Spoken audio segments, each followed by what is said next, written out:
The new USFL has seemingly doomed itself before playing a single game. At least it will if the league follows through on plans to hold all games in Birmingham, Alabama. No television contracts or former NFL coaches can save it from that massive mistake. New USFL, what are we doing here? Who thought this was a good idea? Here's the thing.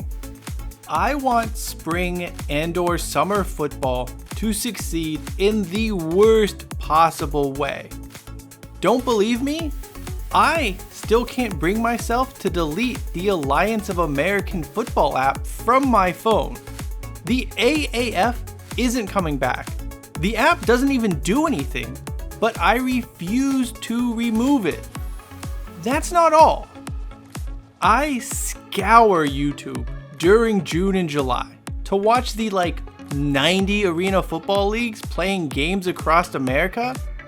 You haven't lived a life until watching the Salina Liberty take on the Omaha Beef. Shout out to Marvin Jones, Omaha Beef head coach and legendary New York Jets linebacker. Now, I understand the logic behind playing all games in the so-called Birmingham bubble.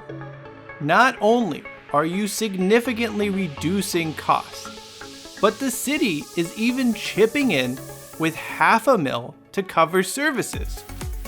Despite those benefits, this is still a terrible idea, and the new USFL will be doomed because of it. So, what are we doing here? Games will be taking place at Protective Stadium, the new home of the UAB Blazers, and Legion Field, which has hosted every short-lived professional football team the city has ever known. This list includes, but is not limited to, the World League's Fire, the CFL's Barracudas, the XFL's Bolts, and the AAF's Birmingham Iron. Seriously, if you want your alternative football league to fail, just put a team in Birmingham. Anyway, the USFL is doomed to fail by playing all its games in one city. It will look super depressing to watch on TV, especially once the novelty of that first week wears off and non-Birmingham teams start to play.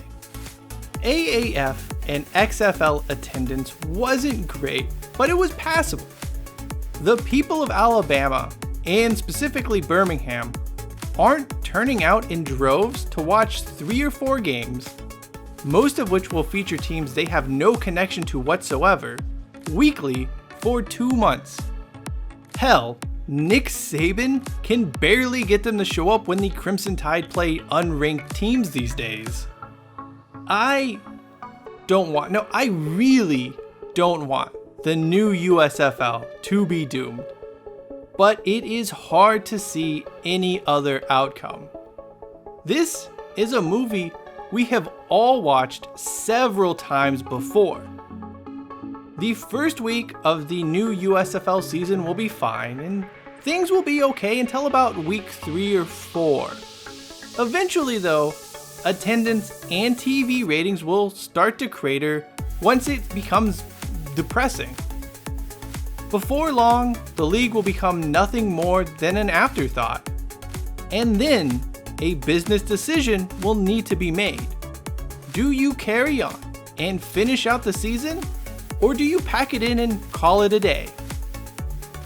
Maybe the cost savings allows the USFL to survive. However, history tells us, don't bother downloading the USFL app because it won't make it past year 1. So what are we doing here, new USFL? Why don't you tell me in the comment section below? Until next time, this is the Touchback. I'm Cheyenne Hollis, and be sure to #take it out to the 25.